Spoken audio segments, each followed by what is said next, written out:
무동력 대화 함께 읽기 제2장 연민을 방해하는 대화 비교하기, 책임 부정하기, 강요, 상과 벌의 정당화. 안녕하세요, 여러분. 잘 지내셨나요? 날씨가 조금씩 따뜻해지고 있어요. 여러분들은 지금 어떤 컨디션으로 계신가요? 네, 우리 만나서 지금 어떤지 좀 연결해 볼까요? 나의 몸은 어떤가? 한번 심호흡과 함께 느껴보세요. 들이마시고 내쉬고 내 몸 상태 정수리부터 발끝까지 한번 살펴보시고요. 지금 나의 느낌은 어떤가도 살펴보시겠습니다. 네. 지난번에 이어서 오늘 연민을 방해하는 대화 계속 이어가도록 하겠습니다. 책으로 보시면 49 쪽이에요. 49쪽 한번 펼쳐 보세요, 책 있는 분들. 비교하기가 나오네요. 비교하기에서 첫 번째 이런 문장이 나와요. "삶을 정말 불행하게 만들고 싶다면 자기 자신을 다른 사람과 비교하라." 댄 그린버그라는 사람이 쓴 자신을 불행하게 만드는 법 중에 있는 말입니다. 여러분들 어떻게 생각하세요? 비교는 판단하지 않으면 할 수 없는 거죠. 비교는 판단이에요. 네. 그러면서 이 작가는 비교하는 것을 예로 들어 봅니다. 첫 번째는 비교가 얼마나 비참한지를 우리가 알기 위해서 첫 번째는 뭐냐면 몸매가 아주 좋은 사람하고 나를 비교하는 거예요. 아우 너무 끔찍하네요. 그냥 그 말 자체가. 네. 막 제 허벅지가 허리인 어떤 분 뭐 이런 분들하고 비교한다면 얼마나 비참해지겠어요. 너무 금방 비참해지죠. 그다음에 또 두 번째는 유명인, 위대한 인물하고 비교하는 거예요. 그래서 이 책에서는 모차르트랑 비교를 하게 합니다. 네. 아마데우스 모차르트랑 비교하시면 여러분 어때요? 예, 그는 뭐 신동이었죠. 그가 이미 어린 시절에 많은 세계적인 작품, 지금까지도 유명한 많은 작품들을 만들어 냈잖아요. 내 나이 지금 몇 살이지 생각해 보시면 얼마나 금방 비참해지겠어요. 네, 50조 아래에서 세 번째 줄에 보시면 이런 연습을 통해 스스로 불러온 고통에 빠져 있는 사람들마저도 이처럼 비교하는 사고방식이 우리 자신과 다른 사람에 대한 연민을 얼마나 강하게 막아버리는지 알 수 있을 것이다. 네. 비교는 우리 자신과 다른 사람에 대한 연민을 막아버리죠.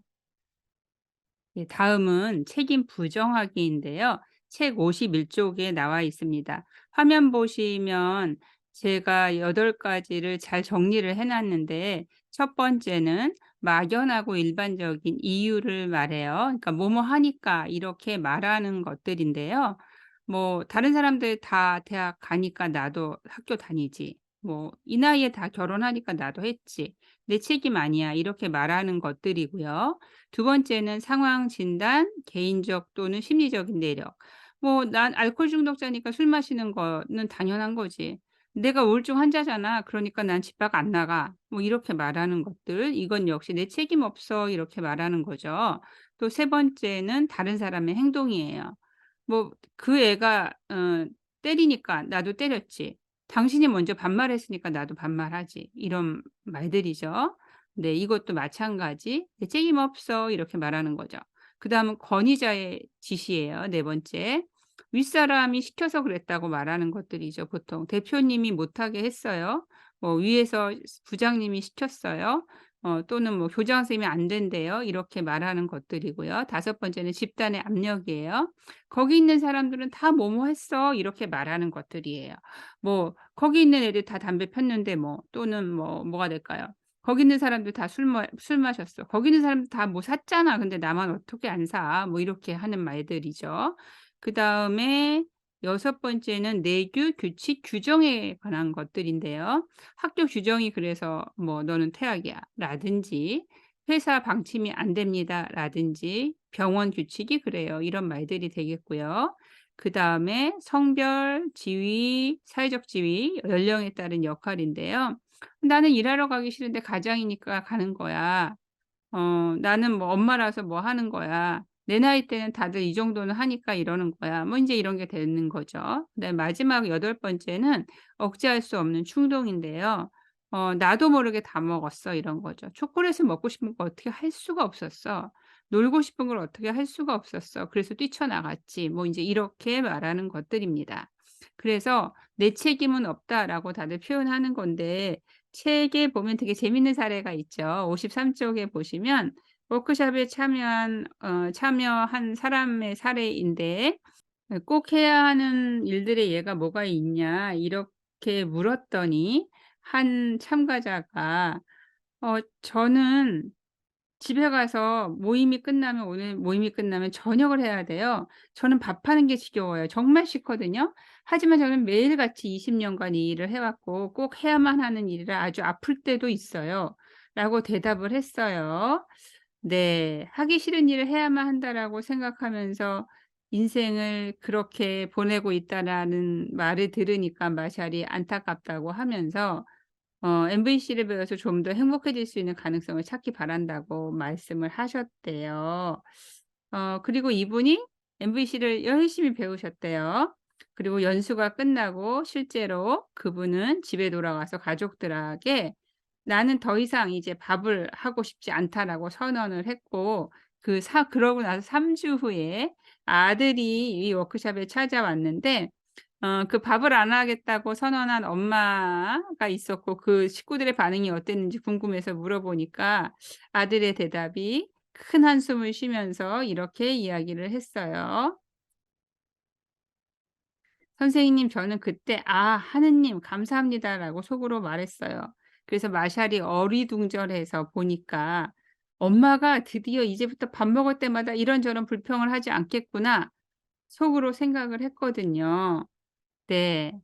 인제 별로 하기 싫은 일을 억지로 막 하면서, 또는 내가 잘 못하는 일을 억지로 하면서, 특히 그것이 인제 음식 만들기의 경우 해 놓고 내 반응처럼, 내가 기대한 반응처럼 식구들이 반응을 안 하면 막 화를 내거나 신경질을 내기도 하고, 또 안 먹으면 짜증 내기도 하고, 뭐 이렇게 불평불만을 계속하는 거죠.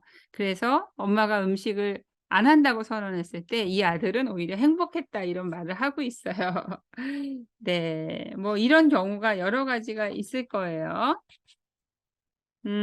54 쪽으로 넘어가 보면 그 프랑스 작가이면서 언론인인 조르주 베르나노스의 글이 나옵니다. 제가 읽어 보겠습니다. "나는 오랫동안 이런 생각을 해 왔다. 만약 인류의 파괴 기술이 점점 더 발달해서 언젠가 인류가 이 지구상에서 사라진다면 그 멸종의 원인은 인간의 잔인성이 아니다. 그 잔혹함이 일으킨 분노, 그리고 그 분노가 가져올 보복 때문은 더욱 아니다. 그것은 일반 대중의 온순함과 책임감의 결여, 그리고 모든 부당한 명령에 대한 비굴한 순종 때문이다. 우리가 지금까지 보아온 끔찍한 일들, 또 앞으로 일어날 더욱 전율할 만한 사건의 원인은 이 세상 여러 곳에서 반항적이고 길들여지지 않은 사람의 수가 늘어난다는 것이 아니라 오히려 온순하고 순종적인 사람의 수가 계속 늘어난다는 것이다." 네. 그러니까 어떤 잔혹한 일들이 벌어질 때 그 명령에 대해서 그냥 순종하면서 '내 책임은 아니다.'라고 생각하는 많은 사람들 때문이다라고 말하고 있는 것으로 저는 이해가 되는데, 여러분들은 어떠세요? 네. 우리는 아주 많이, 생각보다 아주 많이 책임 부정을 하는 말들을 자주 쓰고 있어요. 근데 이 말들이 문제일 뿐만 아니고 그런 의식으로 살아갈 때 여러 가지 사회 문제가 일어날 수 있습니다. 네. 그다음 볼까요? 네. 그다음은 강요인데요. 강요는 55 쪽에 있습니다. 먼저 여러분들이 중요하게 생각하셔야 되는 건 부탁과 강요의 구분인데요. 부탁은 상대가 나의 부탁을 거절해도 그대로 수용할 수 있는 것이 부탁이고요. 강요는 내가 부탁을 했는데 상대가 듣지 않으면 굉장히 그 순간에 화가 나거나 아니면 꼭 그렇게 하게 만들거나 단절을 불러일으키는 것이 강요입니다. 보시면 강요에 대한 것은 여러분들이 제가 설명 안 해도 그동안 살면서 강요받은 것도 굉장히 많고 우리가 강요하는 것도 많을 거예요, 내 주변 사람들한테. 그리고 속으로도 또 생각하죠. '그거 마땅히 해야 되는 거 아니야?' 이러면서 분노하기도 합니다.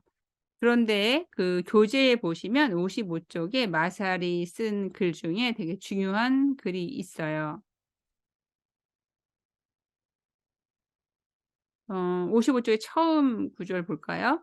"자신이 원하는 것을 다른 사람에게 강요하는 것도 연민을 막는 의사 표현 방법이다. 강요는 요구를 들어주지 않으면 벌이나 비난이 따르리라는 위협을 암시적으로든 분명하게든 내포하고 있다." 이것은 우리 사회에서 가장 빈번하게 나타나는 의사 표현 형태인데 특히 힘 있는 지위에 있는 사람들이 많이 쓰는 방법이다. 우리 아이들이 나에게 강요와 관련된 소중한 교훈을 준 적이 있다. 자녀들에게 강요하는 것이 부모의 의무라는 생각이 어느 사이엔가 내 머릿속에 들어 있었다. 그러나 아이들에게 강요는 얼마든지 할 수 있지만 아무것도 억지로 하게 할 수 없다는 것을 배웠다. 네, 여러분들은 어떠세요? 아마도 자녀 키우면서 그 아이를 잘 가르치고 싶다는, 잘 키우고 싶다는 이유로 많은 강요를 하셨을 거예요. 그런데 그렇게 강요할 때 나는 정말 억지로 상대를 뭐든지 하게 할 수 있는 것은 아무것도 없다라는 것을 여러분들도 알아차리셨을 것 같아요. 저도 알아차렸어요. 그다음에 인제 그렇게 말을 안 들었을 때 벌을 주죠. 벌을 주면서 후회하게 막 만들면서 대우각성할 것을 기대하지만 그렇지 않다는 것도 여러분들 경험하셨을 거예요. 네. 후회하게 벌을 주면서 후회하게 만들면 내가 또 그걸 후회하게 되죠. 네. 그 강요는 어 연민을 방해하는 말입니다. 네. 그다음 마지막 여덟 번째는 책 보시면 어디에 있던가요? 네, 56 쪽에 있네요. 이건 뭐냐면 상과 벌을 당연시하는 말들이에요. 상과 벌의 관점에서 상을 받는 게 마땅하지 또는 벌을 받는 게 당연하지 이렇게 말을 하는 것들이에요. 이것도 인제 뭐냐면 그 뒤에는 "나쁘다. 좋다."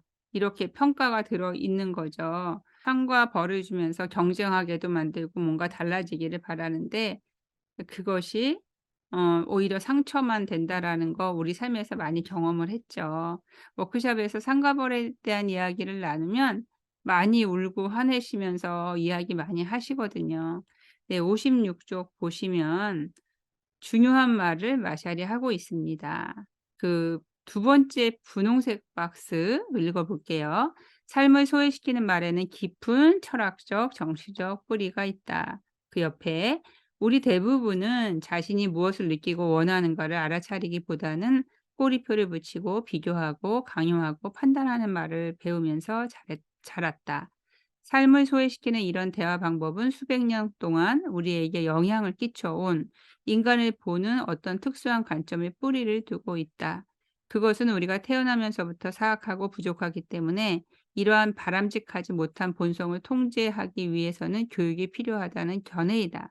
그러나 그런 교육은 우리로 하여금 우리가 경험하는 자연스러운 느낌이나 욕구 그 자체가 뭔가 잘못된 것이 아닌가 하는 의구심을 품게 한다. 그래서 우리는 아주 어려서부터 우리 안의 생동감, 느낌과 욕구를 차단하도록 배운다. 삶을 소외시키는 대화 방법은 위계제 또는 지배 피지배 사회 구조에서 시작되었고 동시에 그러한 사회 구조를 계속해서 유지하는 역할을 하고 있다. 57 쪽의 요약 읽고 마무리하도록 하겠습니다. 인간의 본성은 연민으로 서로 주고받는 것을 즐긴다. 하지만 우리는 자신과 다른 사람에게 상처를 주는 말과 행동을 하게 만드는 삶을 소외시키는 대화 방법을 배우면서 자랐다. 우리 기준에 맞지 않는 행동을 하는 사람들을 나쁘다고 규정하는 도덕주의적 판단이 그 한 형태이다. 연민의 흐름을 차단하는 또 다른 대화 형태는 비교하는 것이다.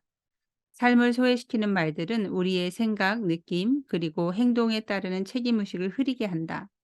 그리고 우리가 바라는 것을 강요로 표현하는 것 또한 연민의 흐름을 방해하는 언어의 또 다른 특징이다. 네, 여러분들 오늘까지 이렇게 해서 연민을 방해하는 말을 마쳤습니다. 2장 마쳤는데요. 다음번에는 3장 있는 그대로 관찰하기를 나누러 오겠습니다. 네, 다음에 뵐 때까지 여러분들 평안하시고요. 오늘도 함께 해주셔서 감사합니다. YJ MBC 이윤정이었습니다. 안녕히 계세요.